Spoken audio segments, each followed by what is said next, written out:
everyone, and welcome back for another episode of Round Robin. I'm your host, Tracy Preston, along with Christine Mulligan, and of course, my husband, Todd Preston. Hey, everyone. Hey. Hey, everybody. You know, we are in the throes of January. It's very cold. It's very cold. All the snow that melted is back. So I tried to put my brain in a warm space, started thinking about the Great Lakes, and then I started thinking about Michigan sand dunes. And I think we should talk about them because they're very interesting. They are very interesting. Yeah. So Michigan has the largest freshwater sand dunes on Earth. Did you know that? I did not know that. Yeah. Not just in the United States, not just in North America, the entire planet. We won! Lake Michigan plus ancient glaciers and constant wind equal dune systems that rival ocean coastlines without the sharks. That's a good thing. That's one of the blessings about the Great Lakes. Now, some dunes are older than pyramids. I uncovered some very interesting information. Many Michigan dunes began forming 10 to 15,000 years ago, right after the glaciers retreated. That means the dunes were here before farming, before cities, before written history. They're basically prehistoric snowdrifts made of sand. Sand dunes look chill, but they're liars.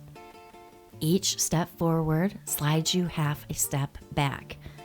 Going up is totally brutal. Going down, chaotic and fast. At places like Sleeping Bear Dunes, rescues happen every year because people underestimate the climb and the descent. Now, who on this call is overconfident enough to think that they do just fine on their first try? Now, I grew up on the beach, not the sand dunes in Michigan, but just a regular little old coastline beach in New York. And running up and down a dune, that is for children only. That's all I want to say. I remember going up to the dunes quite often when we were kids. My mom would take us up there, mom and dad, and I just remember being totally exhausted as a child even. Yeah, it's serious work. Yeah. That's probably why my mom took us up there. Tire you guys out. She's got 5 kids. Yep. Have you guys ever heard, Todd probably has, but I don't know about you, Christine. Have you ever heard that the sand dunes in Michigan are alive and that they move? Well, of course they move. Wind blows the sand. That's right. The wind moves them inches, sometimes feet per year. Trees can get buried alive, and old forests are hidden inside dunes like time capsules. And that blew my freaking mind. Yeah. Whole forests. They are literally dead forests preserved under sand. Now, is this fascinating or nightmare fuel? Yes. I agree. Both. Now, one place lets you drive on the dunes, and that is at Silver Lake Sand Dunes. ORVs, or over, what does that stand for? Off-road vehicles. Yep. They are allowed, which means giant dunes, loud engines, people accidentally launching themselves. It's equal parts adrenaline, chaos, and hold my beer. Are you team scenic nature walk or team sand chaos? I don't know. I think I'm both. Nature walk. I'm too old for chaos. Enough. Knock it off. I think I'm a little bit of both. Yeah, after I tell you a few more things, I have to tell you I'm actually quite afraid of sand dunes. Oh. So we'll get there in a minute. All right, so trees grow sideways on the dunes because wind and shifting sand. So the trees look permanently stressed. So some will grow bent, crooked, half buried. But they're not dying. They've adapted, which somehow makes it cooler. What would your dune survival mutation be? My mutation would be a sandy beard to protect my face. Oh, okay. That'd be my mutation. A sandbeard. Sandbeard. All right, the sand can be hot, right next to freezing water. Dune sand can hit 100-degree Fahrenheit and higher. I can believe that. It burns your freaking feet. Yeah. And Lake Michigan water can be shockingly cold. So you're basically hopping between lava sand and ice water. That's right. So then I started thinking, for those listeners of ours that are not Michiganders, I want to give you an idea of how cold the water really is. I looked up what are the average Great Lakes summer water temperatures. So we're going to start with the lake on top, Lake Superior. Summer temperatures now. Okay. 50 to 55 degrees Fahrenheit. That's pretty cold still. It's the coldest Great Lake by far. Can feel numbing even in August. Hypothermia risk is year-round. Warming happens slowly. Cooling happens fast. So the vibe for Lake Superior is beautiful, brutal, and don't get cocky. Don't get cocky. Lake Michigan, on our west side, midsummer temperatures 60 to 70 degrees Fahrenheit. Big swings depending on wind and current. It can drop 15 to 20 degrees overnight due to upwellings and is the warmest in southern sections. Its vibe is inviting until it isn't. Then we have Lake Huron on the east side, and that midsummer temperature is 60 to 65 degrees Fahrenheit. So it's similar to Lake Michigan, but often slightly cooler. The Georgian Bay can warm faster than the open lake. Cold currents linger longer into summer. So it looks calm, but feels sneaky cold. It makes sense, Lake Huron and Lake Michigan being about the same temperature too, because they're about the same depth. They're very close. I know Lake Superior is about 1,300 feet deep, and Michigan and Huron are both about 800 feet.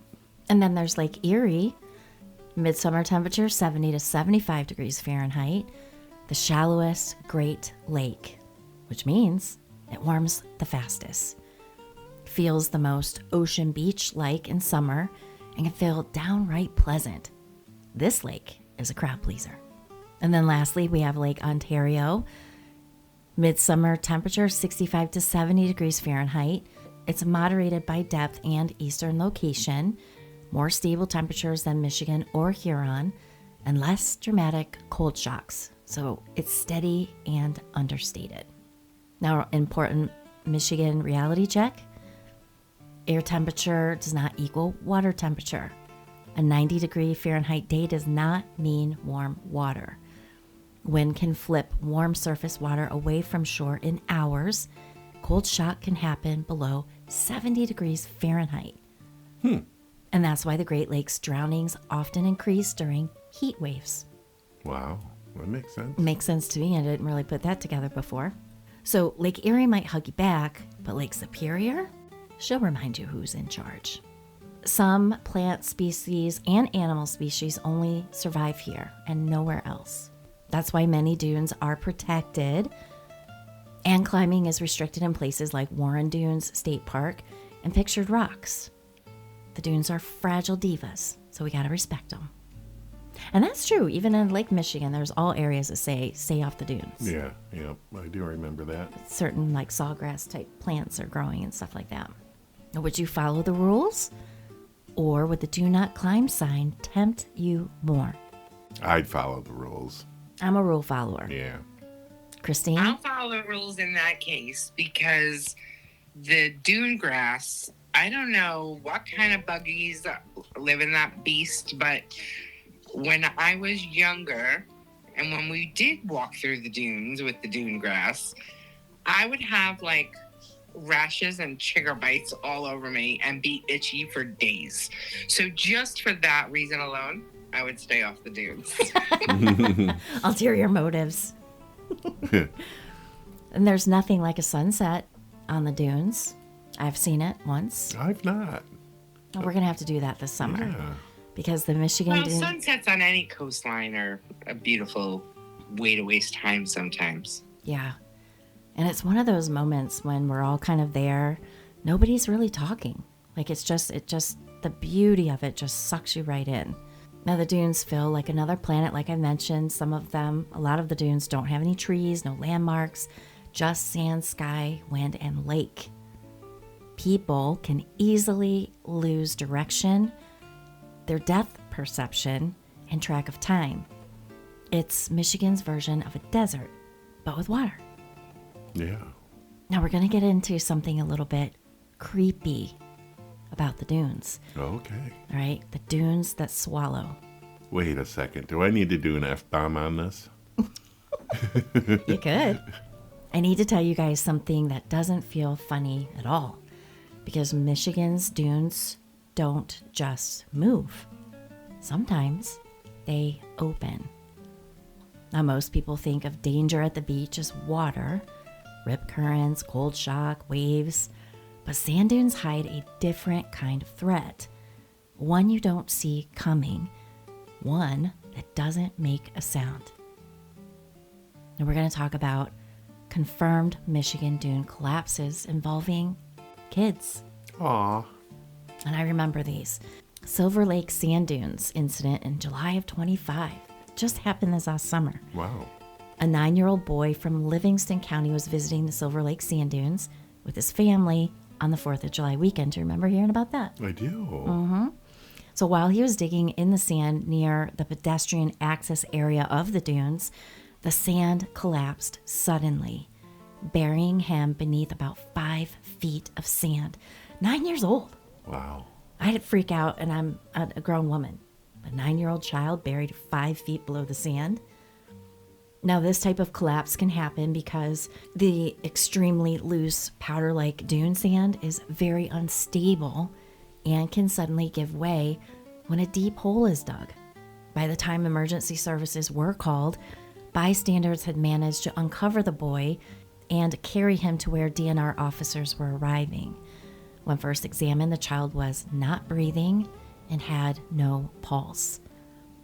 Conservation Officer Logan Turner immediately began CPR, and after about 70 to 80 chest compressions, the child began breathing again, regained his color, movement, and was stabilized. He was transported to the local hospital, which was Trinity Health Muskegon, and then to Helen DeVos Children's Hospital in Grand Rapids for evaluation and care. Now, the Michigan Department of Natural Resources later confirmed that he was released and is recovering at home with his family. So that was just this last summer. But it happened again in 24. Same place, Silver Lake Sand Dunes. Officials and local news reporting note a very similar incident in June of 24 involving a 12-year-old boy from Petoskey being trapped under sand and the same general dune area. That incident also had a positive outcome, but included significant complications and recovery challenges. So yes, there have been at least 2 documented collapses involving children at Michigan's Silver Lake sand dunes in consecutive years. That's crazy. That'd be terrifying. Terrifying. I mean, it's one thing to be drowning in water, but to be drowning in sand? Oh my God. Yeah, and it's like, boom, right now. Yeah. But similar phenomenon happens elsewhere, not just Michigan. Another well-known case illustrates that sand collapses can and do happen in the sand dune landscapes beyond the Great Lakes. So there's Mount Baldy Sand Dune, Indiana. That's just under Michigan. In 2013, a 6-year-old boy fell into a sand, what they call void sinkhole, that swallowed him under 11 feet of sand at Mount Baldy. It took teams hours to dig him out. And this wasn't just a collapse from digging. A hidden underground cavity formed from a decayed tree. And that collapsed under this boy's weight. So how do you feel about walking on sand dunes now? Wow. It makes me feel very nervous. Well, I'll give you a little tidbit. It really doesn't even have to just be sand dunes, because there have been episodes on beaches on the ocean coastlines where you're on the regular beach area that everyone would consider a regular beach, right? No dunes, no overly soft sands, but like you said, sometimes there are pockets formed, underneath the sand, especially on the coastlines of the ocean coastlines, where, the sand is always being, redecorated by the ocean, right? Mm-hmm. Well, there have been episodes where there are families sitting on the beach, just chilling, just enjoying the summer day, and then boof, they're like buried in sand because of they don't call them sinkholes because it's on sand, so it's almost like a quicksand thing happens. That has happened in Florida a couple times. Unfortunately, of recent time, I want to say it was either last summer or the summer before, there was a vacationing family. They were on the beach. I want to say it was closer south to Miami. And the two boys were just digging a small hole right where they were sitting, about 5 feet from where they were sitting. And unfortunately, both of those boys got buried under the sand. It took them hours to dig them out. And neither one of them survived. Heartbreaking. But that happened on a regular flat beach. That's crazy. Yeah. Yeah, there's something called decomposition chimneys. And that's just, right? It's like a gully, a hole underneath surface sand. Yeah, exactly. Yeah. It's kind of freaky. Yeah, it's making me feel real weird about summer right now. Now, what does this tell us? Sand collapse incidents involving kids do recur in Michigan's dune parks, especially that Silver Lake. And that makes me wonder, why Silver Lake? Because Silver Lake, like I mentioned, this is a place where people take their Jeeps and their sand buggies. Did I say that right? Yeah. Yeah, sand buggies. Or dune buggies. Dune buggies, right? And they're racing all over the place, ripping through. So I wonder if that has... Oh, maybe the vibrations are breaking these pockets up, maybe. Maybe. Makes me wonder, why just Silver Lake? Yeah. It's interesting. And as we said, and Christine backed that up, it doesn't just happen in Michigan, it happened in Florida. Yeah. Just at a regular flat old beach. And the collapses can be deceptive because the sand looks stable, but can shift suddenly, and deep holes or voids make this especially dangerous. Experts emphasize filling holes and supervising your kids closely. Man, that just puts a whole new perspective on. I remember taking my girls to the beach as little girls. Here's the pail. Yeah, Here's the shovel. Get to it. What? Poof. No, thank you. Now, officials warn dune sands behave very differently than beach sand. It's loose, unstable, and holes can collapse without warning. Collapses can bury someone very quickly in just a few minutes, and even strong swimmers or older kids or adults can be at risk. Now, as I mentioned before, entire forests have been buried inside Michigan dunes. Trees are swallowed, preserved, erased from the surface. So when we say the dunes are alive, sometimes we mean it literally. And here's the creepiest part of all. In every case, no one heard a scream. Why? Sand absorbs sound. It absorbs movement. It absorbs panic.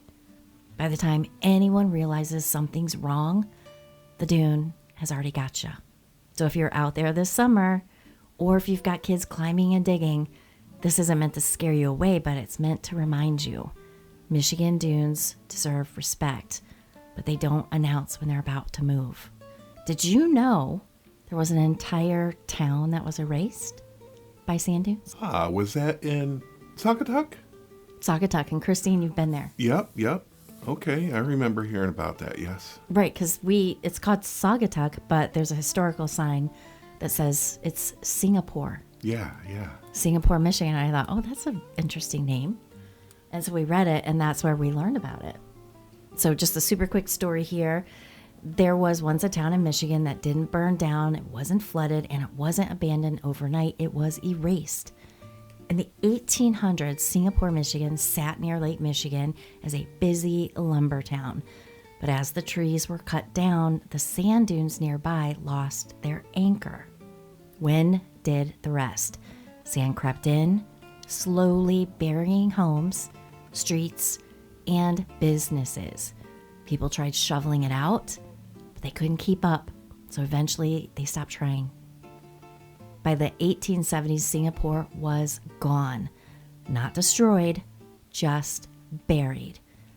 It didn't vanish overnight. it disappeared a shovel at a time. There's a whole city under Singapore. Saugatuck. Sorry.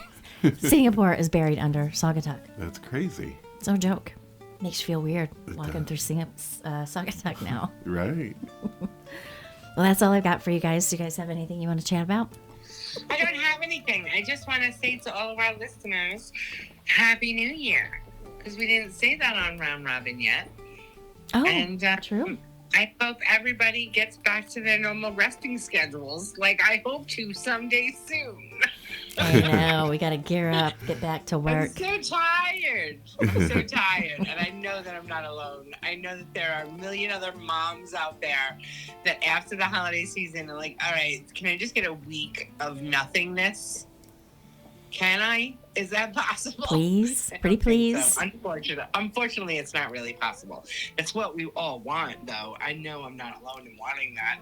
No, you're not. But, I'm right there with you. It's back to the work grind, and hopefully, I'm hoping beyond all hopes that I will find extra time to rest in the next week from the holiday season that's supposed to be restful and joyous. It always turns out to be exhausting and stressful. Yeah, there's no rest. There's no rest during the holidays. You gotta shop and wrap and cook and clean. The holiday season is like climbing up sand dunes. Exactly. How apropos. Good tie-in, hun. All right. Well, Happy New Year to everyone. But before we go, let's do our round robin recommendations.